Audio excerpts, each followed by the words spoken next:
Kwenye kitabu sala, na leo tunamalizia insha Allah mlango unaofungamana babu almasajidi allati ala turuqi almadinati walmawadhi'i allati salla fiha an-nabiy sallallahu alayhi wasallam, mlango unaozungumzia misikiti ambayo ipo barabarani kwenye mji na vile vile sehemu ambazo Mtume sallallahu alayhi wasallam aliswali katika sehemu hizo. Tukawa tumeishia kwenye habari mbalimbali za Abdullah ibn Umar. Anasema al-Imam al-Bukhari, wa haddatha Abdullah, alihadithia Abdullah ibn Umar anna an-nabiy sallallahu alayhi wasallam, kwamba Mtume alayhi salatu wassalam salla, aliswali fi tarafi tal'atin, aliswali pembezoni mwa tal'atin, bimaana sehemu ambayo kuna mapito ya maji ya mafuriko kutokea juu mabondeni huko. Aliswali Mtume kwenye tal'atin, sehemu ambayo yanapita mafuriko ya maji yakitokea kwenye mabonde ya juu huko. Min warai al-arji, nyuma ya eneo la al-arji ambalo liko kwenye barabara ya kuelekea au kutoka Madina kuelekea Makka, kwa eneo hilo inaitwa al-arji. Wa anta dhahibun ila hadbatin, na wewe ukiwa unaelekea zako katika hadbatin, sehemu nyingine hiyo ambayo nayo ni mwinuko pia. Kwa hiyo Mtume aliswalia eneo hili mwishoni kabisa mwa maeneo hayo yanayopita mafuriko ya maji kutoka mabondeni. Maeneo hayo yapo nyuma ya al-arji ukiwa unaelekea kwenye hadhbatin, mwinuko. Inda dhalika almasjidi, inda dhalika, kwenye hiyo sehemu kuna almasjidi qabran au thalathatun, kwenye hilo eneo kuna msikiti una makaburi mawili au thalathatun au makaburi matatu. Dhalika almasjidi qabrani au thalathatun, eneo hilo ambalo Mtume alisalia lilikuwa lina eneo likajengewa baadaye msikiti. Ala alquburi radamun min hijaratin, na juu ya hayo makaburi kuna radamun, ni aina ya mawe ambayo ni marsusatun, yaliyochongwa. Ala alquburi radamun min hijaratin, kuna mawe yaliyochongwa yapo kwenye hayo makaburi. Eneo hilo alisifia na alizungumzia aliswali nalo Mtume. Abdullah ibn Umar anahadithia, na hapa anahadithia maana yake Mtume ashakufa miaka mingi imepita. An yamini at-tariqi, tena huo msikiti au hilo eneo na hayo makaburi yako barabarani upande wa kulia. Inda salamati at-tariqi, inda as-salamat at-tariqi, kwenye miti iliyopo barabarani.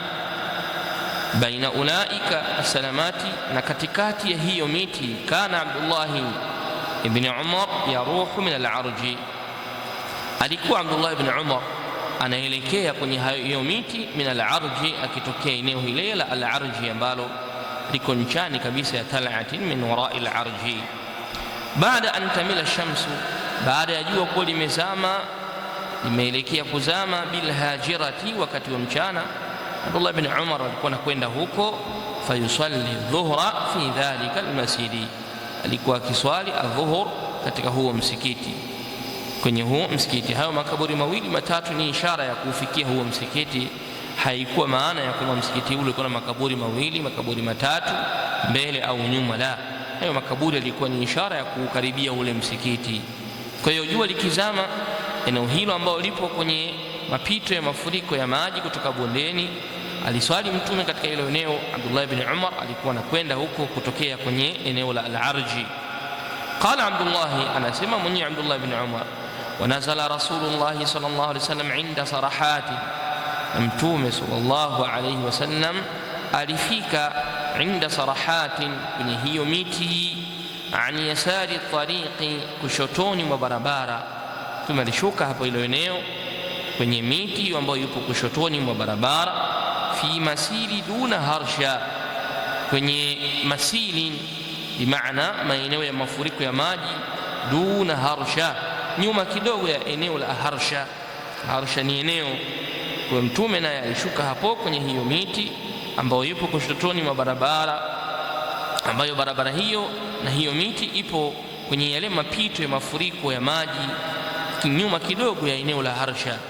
Dhalika almasilu lasiqun biqura'i harsha, na hayo mafuriko ya maji yanapopita, lasiqun, yameshikamana biqura'i Harsha, na qura'i ya eneo la nini, la Harsha.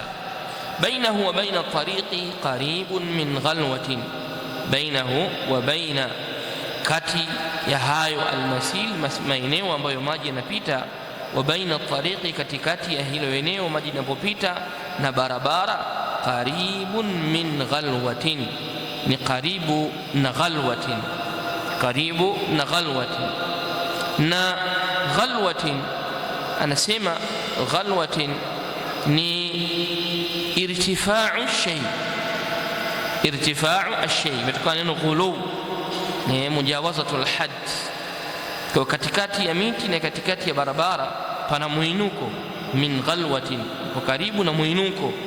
Wa kana Abdullah yusalli ila sarhatin, na alikuwa Abdullah ibn Umar anaswali kwenye msikiti kwenye mti, hiya aqrabu sarahati, mti ambao upo karibu sana, ila tariqi, na barabara, wa hiya atwaluhun, nao ni katika ile miti mirefu kuliko miti mingine, kwa sababu yanasema kwamba mtume alishuka katika hii miti ambayo ipo kushotoni mwa barabara kwenye eneo la mapito ya maji nyuma kidogo ya eneo la Harsha. Kwa Abdullah anakuwa na swali kwa sababu mtume alifika hilo eneo naye akawa na swali.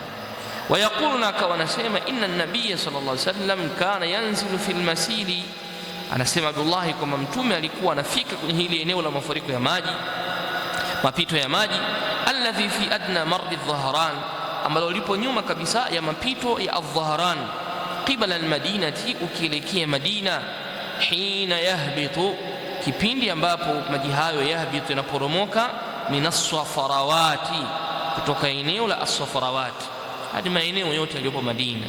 Kwa hiyo mtume alikuwa anafika hapo anaswali, wakati anapita yeye kutokea kwenye adh-Dhahran yakielekea Madina, kipindi maji ambapo maeneo ambayo maji huporomoka, huangukia pale, minassafarawati, kutokea eneo hilo.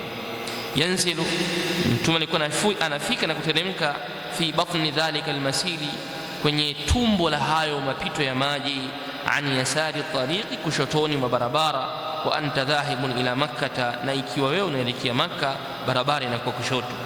Laisa baina manzili rasulillahi sallallahu alayhi wasallam wa baina at-tariqi illa ramyatu bihajarin, na hapakuwa baina manzili rasulillah, kati ya nyumba ya mtume, makazi ya mtume nyumbani kwake, wa baina at-tariqi, na barabara, illa ramyatun bihajar, isipokuwa urefu wa kurusha jiwe, ni ramyatun bihajarin, isipokuwa urefu wa kurusha jiwe. Umbali wa barabara na nyumbani kwake, manzilu nabii, palikuwa ni ramyatu bihajarin. Qala, nasema Abdullah bin Umar, inna an-nabiy sallallahu alayhi wasallam kana yanzilu bi Dhi Tuwa, kama pia mtume alikuwa anafika pia na kushuka eneo la Dhi Tuwa, alikuwa anafikia pia eneo linaloitwa Dhi Tuwa. Wayabitu, analala hilo eneo, hatta yusbiha, mpaka atakapoamka asubuhi.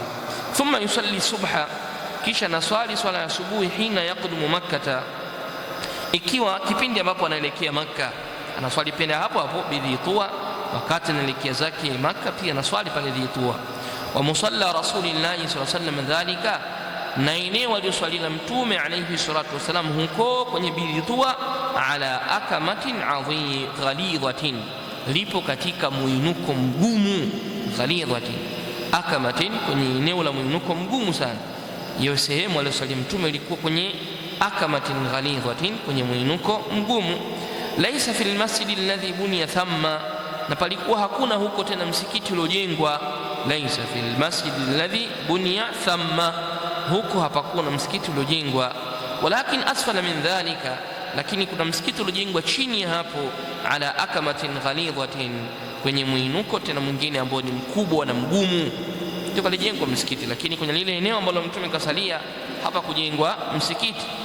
Wakana Abdullah yuhadithu, na alikuwa Abdullah ibn Umar anahadithia, anna an-nabiy sallallahu alayhi wasallam, kwamba mtume istaqbala furdatay al-jabali, kwamba mtume alayhi salatu wasalam alielekea kwenye ukingo wa mlima furdhatayil jabali, kwenye ukingo wa mlima alladhi bainahu wa baina aljabali tawili, ambao huo ukingo uliopo kati yake na kati ya mlima mrefu, nahwa alkaabati, mfano wa Kaaba. Alielekea kwenye mlima ambao upo ukingoni mwishoni huko, ambao huo mlima upo katikati ya milima mirefu ukiwa unaelekea Makka. Faja'ala almasjid alladhi buniya thamma, pakawa pana msikiti ambao palijengwa huko. Yasara almasjid bitarafi alakamati, alipoelekea yeye Mtume alayhi salatu wasalam kwenye hiyo milima, ilikuwa ni kushoto mwa msikiti, mwishoni mwa nini, mwa al-Akama, sehemu ambayo ni murtafi, ambapo alipoelekea Mtume mwishoni mwa milima hiyo, eneo alikuwa anaelekea Mtume lipo kushotoni mwa msikiti, bitarafi al-Akamati, mwishoni kabisa mwa eneo lile la mwinuko. Wa musalla an-nabii sallallahu alayhi wasallam, wa musalla an-nabii, na mahala aliposalia Mtume, asfala minhu, pako chini kabisa huo msikiti, ala al-akmati sauda, kwenye mwinuko mweusi. Tad'u min al-akmati 10 adhru'in au nahwaha, panapishana tad'u, panapishana min al-akmati, kutokea kwenye mwinuko na eneo aliyosalia Mtume, 10 adhru'in, dhiraa 10 au nahwaha, eneo aliyosalia Mtume na eneo ambalo lilikuwa kwenye Akama palikuwa pana umbali wa dhiraa 10. Thumma tusalli mustaqbila alfurdataini, kisha ukiswali eneo hilo utakuwa unaelekea furdataini min aljabali, unaelekea kwenye ncha mbili za mlima. Ukiwa unaelekea qibla wakati unaswali kwenye hilo eneo, unakuwa unaelekea furdataini ay tarafaini, kwenye ncha mbili za mlima, alladhi bainaka wa baina alka'bati, ambazo zipo kati yako wewe na baina alkaaba. Hadithi hizi zote hizi au maelezo, athari zote za Abdullah bin Umar akielezea maeneo ambayo yeye aliyekuwa na swali, kwa maana ya kwamba Mtume sallallahu alaihi wasallam aliswali katika haya maeneo. Sasa katika maelezo yote ambayo ameyataja Abdullah bin Umar na maeneo mbalimbali, yote yanaashiria maeneo aliyokuwa akiyaswalia. Masala yaliyopo katika haya ni kwamba Abdullah bin Umar alikuwa na swali kwenye haya maeneo kwa lengo la kupata baraka na pia kupendelea kupata fadhila katika haya maeneo. Hii nukta ya kwanza inaanzia haya maeneo yote. Abdullah bin Umar alikuwa na swali kwenye haya maeneo tabarrukan wa raghbatan fi fadliha, ni kwa kutaka baraka na kupata pia na kupendelea kupata fadhila za maeneo haya. Na hili jambo la watu kuswali maeneo yenye kumbukumbu bado lipo kwenye jamii za watu, yani ni jambo ambalo lipo. Watu hupendelea kuswali maeneo ambayo imma yana ishara fulani, imma yana kumbukumbu fulani, wanapendelea hiyo. Ila yaumi nasi hadha, katika miji ya Makka, Madina na kwingineko, Baitul Maqdis na kwingineko, sikia hapa eneo hili waliswali watu fulani, kuna historia fulani, basi unatamani na wewe uswali. Kwa hili lipo.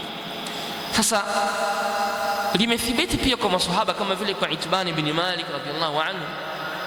Itban katika riwaya zilizopita huku nyuma, hata Anas pia walimuita Mtume sallallahu alaihi wasallam nyumbani kwao, na Itban alimuita Mtume nyumbani kwake akamtaka aswali.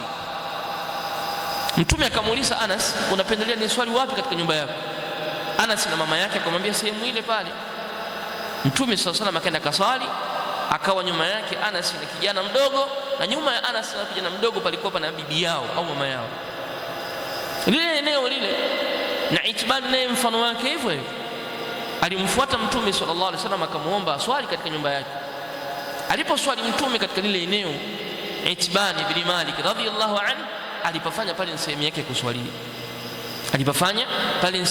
kuswalia, Kwa unaona ya kwamba kitendo cha watu kupafuata au kufuata eneo ambalo fulani katika watu wema, fulani katika salihun alifanyia ibada pale, kisha na yeye baadaye akawa anafanyia pale ibada, ni amru manghubun lada kathiri minan nas. Watu wengi wanapendelea hivyo.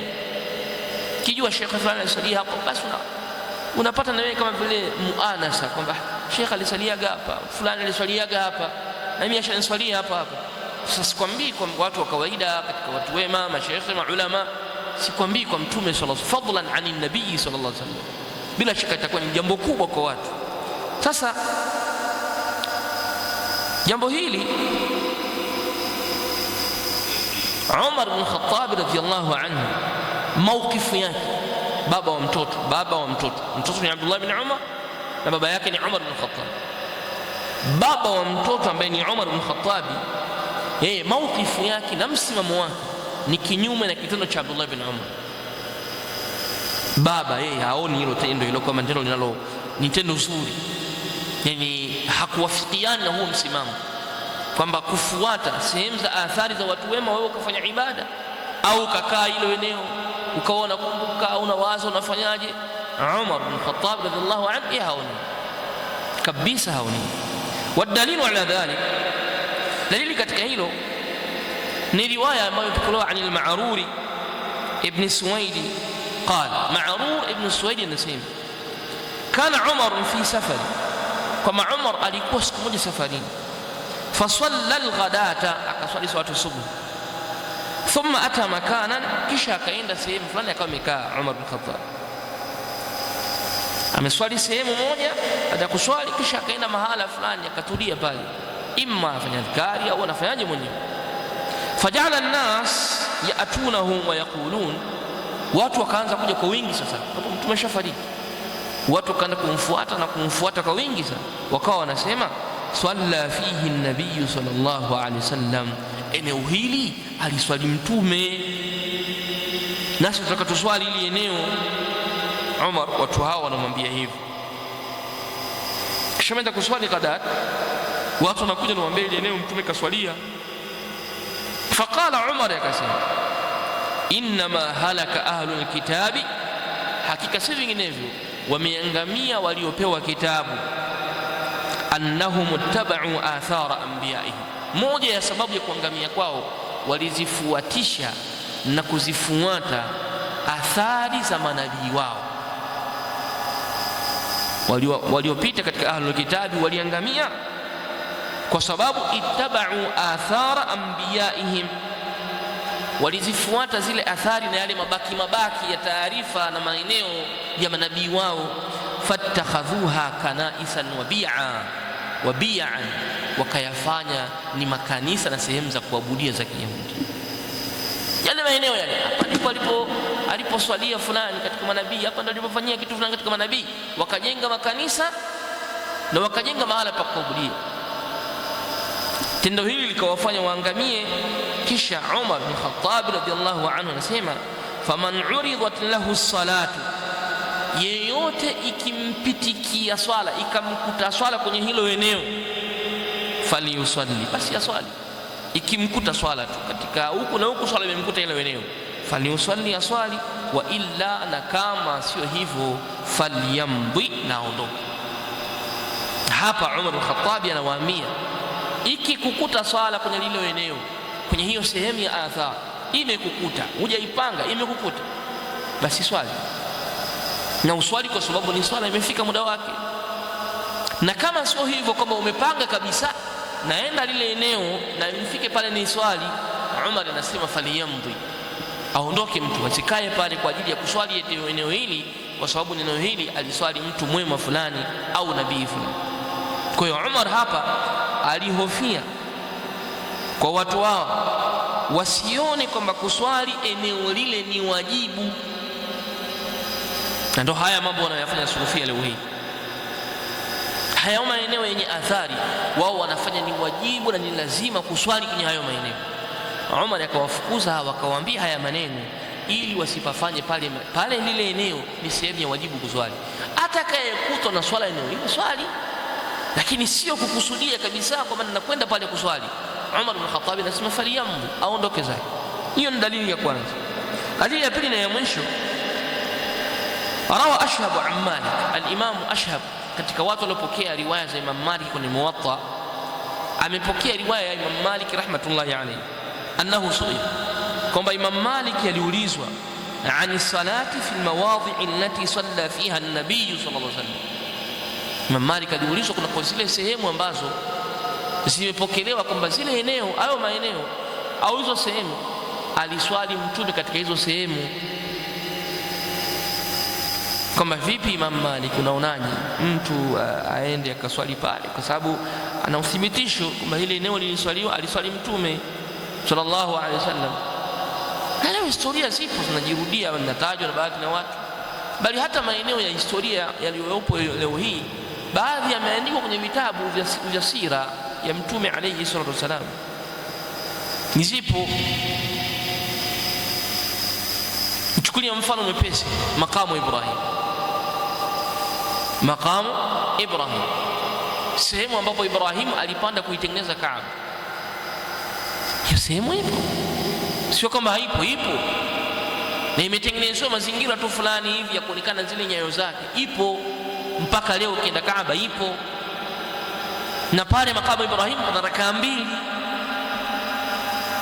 Ukishindwa kuswali kwa kuelekea makamu Ibrahim, ondoka, kaa pembeni, sehemu ya utulivu, kuswali rakaa mbili. Ipo hiyo sehemu. Kwa historia ya baadhi ya maeneo yaliyohifadhiwa yapo. Sasa binadamu sisi ambao ni Waislamu, baadhi yetu twapendelea kwenye yale mambo ya kihistoria kufanya chochote katika moja ya muanasa, kujiliwaza. Hata humu kwenye maisha yetu ya kila siku sisi tunayo mambo. Ukienda siyo Mapangoni, Amboni, siyo ukienda mapango ya wapi, ukienda siyo kwa Mtemi Mkwawa huko kwa nani, kuna vitu na viisi vya kibinadamu vinakwambia hapa nifanye kitu fulani. Uanza kukumbuka baadhi ya mambo ambayo hata hukuwepo nayo. Haya ni mambo yetu ya kawaida. Unasemaje sehemu za ibada kama vile msikiti wa Madina, waambiwa hapa ndio raudha, sehemu hii baina ya mimbari ya nyumba ya Mtume sallam, hapa katikati pana Firdausi al-A'la. Unaisemaje hiyo? Raudha leo hii, ile raudha, ile sehemu ya raudha ambayo katikati yake pana Firdausi kwa juu, yani maana yake usawa huo mpaka juu huko pana Firdausi, pepo ya Firdausi. Leo hii wameweka utaratibu, unaenda kuswali pale kwa namba, una booking kabisa kwenye simu. Unakaa huko nyumbani, una booking, ukipewa namba unaenda, ukifika muda wako unaenda pale, unaisha namba, polisi wanakuruhusu. Kabla ya haya, miaka hiyo ya nyuma 2016, mimi nilipofika pale saa 10 au saa 9 umeshachelewa kwenye ile raudha, ushachelewa. Na siku video nyingi zinaashiria watu wanakimbizana kwenye raudha, piga na vikumbo, vizee, vibabu. Ni raudha tu basi, pale kuna rangi ya kijani, makapeti, watu wanagombana kwa vishindo, vikumbo, anakwenda kuswali pale. Unaona kwamba hiyo ni sura ya kwamba eneo lile ambalo mtu anajua lina fadhila, lina khairi fulani, ni lazima kuna vitu vinampelekea. Sasa kama hivi ni vitu ambavyo vimethibiti kwa Mtume sallallahu alaihi wasallam, unasemaje vile vitu ambavyo vimethibiti lakini havina fadhail? Ile wao uambiwa bwana, barabarani hapo kuna nyumba ya Mtume sallallahu alaihi wasallam, lazima utasikia mtu nikapaone ni pakoje, kwa nyumba yake ikoje.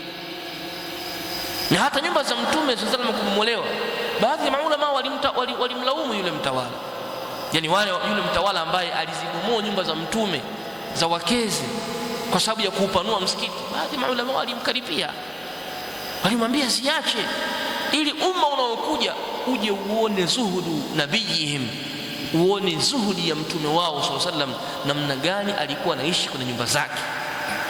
Lakini yeye kwa maslahi ya kupanua nyumba, msikiti alipanua kazi bomo ile ambayo, lakini alilaumiwa kwenye hayo. Kwa hiyo hicho ninachotaka kuzungumza hapa ni kwamba binadamu sote sisi tuna shauku ya kupakanyaga, kufika, kupafanya chochote sehemu ambayo tunahisi ni sehemu ina ubora. Sehemu yote ina ubora tunatamani sisi tupafike, tupakanyage, tulale. Wakati mwingine ukae unajiliwaza, unatengeneza mawazo hata kama haukuwepo. Sasa Imam Malik anaulizwa, unasemaje kuswali sehemu ambazo Mtume kaswali? Wewe si Imam Malik? Naam. Wewe si Imam Darul Hijra? Naam. Umesomea hapa? Ndio. Matabi'i umesoma kwao na haujawahi kusafiri kwenda kokote. Elimu yako yote umeitoa kwa watu wa Madina, na watu wa Madina ni watu wenye ukaribu zaidi na haki. Mtume hapakuwa na muda mrefu. Hebu tuambie, wasemaje kuswali hapa maeneo kama hayo? Qala, akasema, ma yujibuni dhalik, halinifurahishi hilo jambo, mimi halinifurahishi illa masjida Quba, isipokuwa tu msikiti wa Quba. Naam, sababu mtume alikuwa anakwenda kwa kutembea kwa mguu, au wakati mwingine na mnyama. Anatoka zake Madina nyumbani kwake, anatembea kwa mguu sallallahu alaihi wasallam, anakwenda pale Quba na swali na rudi zake. Siku nyingine akiwa na mnyama wake, anatembea na mnyama wake mpaka pale na swali. Basi ikiwa mtu atakapofanya sehemu ya kuswalia sehemu ya muanasa, Imam Malik anasema asiende kwenye msikiti Masjid Quba, ambapo ni kwa sasa hivi pana umbali kwa maisha yetu sasa, lakini zamani palikuwa karibu kutokana na watu walivyokuwa, lakini maili kama ngapi, kama sio 6 kama ni kadha. Imam Malik anasema si halinifurahishi tendo la hivyo, isipokuwa mtu akifanya msikiti wa nini, wa Quba. Na Mtume sallallahu alaihi wasallam ametuambia sisi ya kwamba mwenye kuswali rak'atayn, rakaa mbili kwenye Masjid Quba, mithili yake ni malipo ya umra, yani ni sawa sawa umefanya umra.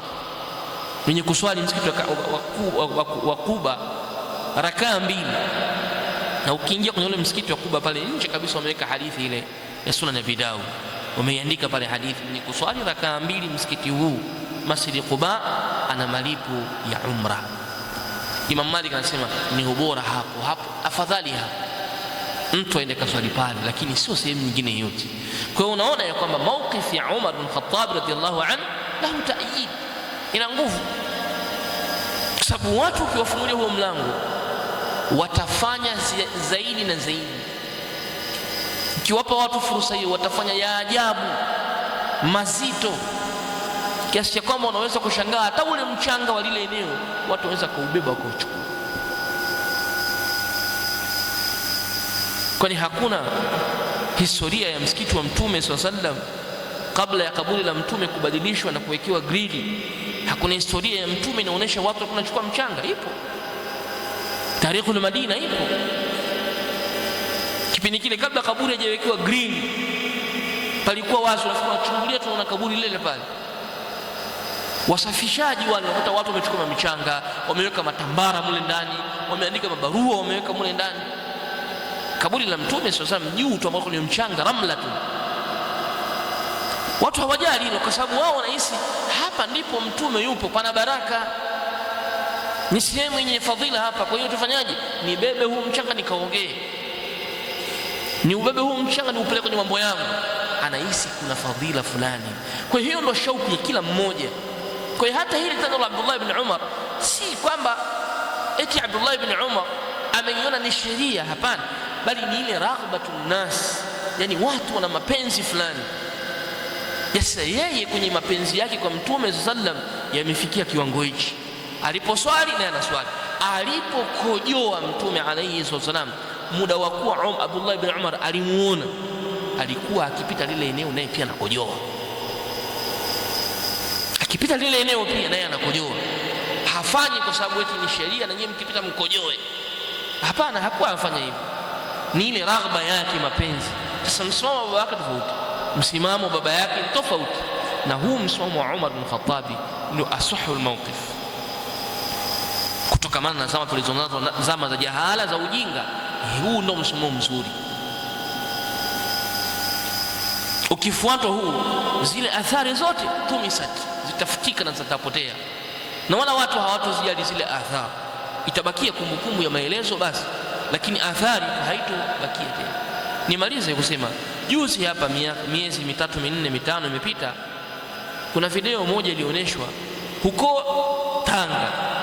Kuna kaburi la watu, makaburi ya watu wawili ambao yako katikati ya maji. Maji yanapita, makaburi yamekaa pale miaka na miaka, makaburi mawili ya watu wa zamani. Sasa tujui wakawa zamani mwaka gani hatujui, lakini imetengenezwa kwa mawe. Watu wa mji ule wa hicho kijiji, watu wa mji ule, yule mzee anahadithia pale, watu wa mji ule walikuwa wakipatwa na matatizo yatakaokumba mji wao, kijiji chao, wanakwenda kwenye yale makaburi mawili,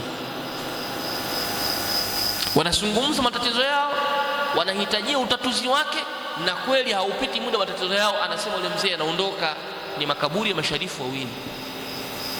Wana sura inachozungumzwa hapa, hii ndio sura inayokatazwa. Kwa hiyo msimamo wa Umar ni sahihi, ni si athari hizi zinakuja kuzalisha mambo kama haya. ukame wa ardhi, wanakwenda kwenye yale makaburi mawili. Ipo video maarufu kabisa, Tanga si wapi panaitwaje, kijiji gani, yamezungukwa na maji ile makaburi, hayazami wala hayafanyi chochote, yako hapo hapo. Sasa sijui kwa ni makaburi, sijui ni kitu kimewekwa tu pale, lakini maji yakija yatapita yanavyokwenda, yakirudi yanakwenda narudi, lakini hayayadhuru yale makaburi miaka na miaka. Wao historia yao wanasema ni masharifu wawili. Kwa hiyo kama masharifu maana yake ni ukoo wa Mtume sallallahu alaihi wasallam. Kwa kuwa ni ukoo wa Mtume, wana baraka hawa, wana kheri zao, wana makarama yao hawa. Kwa hiyo watu wenye shida, endeni mkaombe pale. Wenye matatizo, yule mzee anasema kabisa kwamba hata watu wenye matatizo yao ya kifamilia ya nini, huo wanakuja kwenye makaburi yale, wanaomba na kusema shida zao na zinatatuliwa. Sasa hii ndio unaona kama tatizo linaanzia hapa. Ndio marobatul faras, hapa ndipo ambapo farasi anapofungwa. Hapa tatizo liko hapa, kuwepo kwa athari za watu wema, ikiwa kama ni wema wale wawingi, kuwepo athari za watu wema sawa sawa hao au wengine. Kuna jamii hii ya jahala, jamii hii iliyojaa ujinga, tuna hatari nzito. Na ndio maana hata sheria inakataza mambo ya makaburi misikitini, wapi, kwa sababu ya mambo kama haya, athari yake ni mbaya. Kwa hiyo mawqif ya Umar dhidi ya mtoto wake Abdullah bin Umar ni mawqifun sahihu, ni msimamo uliokuwa sawasawa. Athari zile hazitakiwi kubadiliwa na kutukuzwa. Kwa hiyo Umar bin Khattab akawaambia, wameangamia waliokuwa kabla yenu kwa sababu walizifuata na kuzifuatiliza athari za manabii wao. Walipozifuatiliza tu, kama nabii alikuwaga hapa, alizikwaga hapa, wakajenga makanisa na maeneo ya kufanya ibada.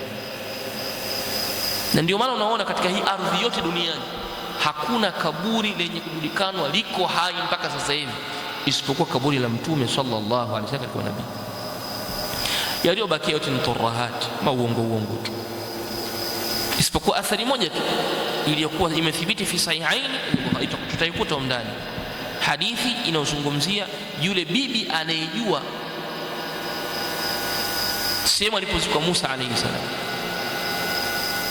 pekee yake, na aliwapa masharti. Alipokwenda akamwambia, nifanyeni hivi, mniombee dua na mimi niwe katika watu wa peponi. Akaenda akawaonyesha kwenye maji chini ya tope mule ndani ndio kaburi la Musa alayhi salam lipo, ima Musa wa Harun pekee yake. Hakuna kaburi la nabii yote yanajulikana. Haya, ukisikia kaburi la Nabiiullah Yahudi, sio Nabiiullah Salih, Nabiiullah Adam, yote turahat, kadhab, wadhabun, waongo watu. Hakuna kaburi la mtume wala nabii yote yanajulikana duniani alipo zaidi la Muhammad sallallahu alaihi wasallam pekee yake. Na Allah ameqayyid mamlaka ya Arabia Saudia kuweka vidhibiti vya kuto kulichezea kaburi la mtume alayhi salatu wasalam, kwa sababu vitendo vimeshajulikana, vimeshafanyika. Watu walishawahi kuchimba chini ya kaburi, wakatembea kwenye ardhi mule, wametoka mji mpaka mji, wakatembea chini kwa mahandaki, wakaenda kuutoa mwili wa mtume alayhi salatu wasalam wauchukue. Yule mfalme alioteshwa, kama kwenye Riyadhus Salihin, yule mfalme akaoteshwa, kuna kitendo kinafanyika, akawakusanya watu wote wa mji, akiwaangalia hivi anaona kuna watu wawili siwaoni, akawaambia maaskari, tafuteni watu wengine wapo. Akawaleta wale vijana, akasema ndo hawa vijana na wataka mimi. Kuwapekua huku na huku, wakawakuta wamechimba hilo kaburi chini, handaki wamechimba, wanaenda kila siku wanachukua mpaka kafika saizi hapa ndipo kaburi la mtume, akaanza kupanda kutaka kuunyanyua na kuutoa mwili wa mtume alayhi salatu wasallam.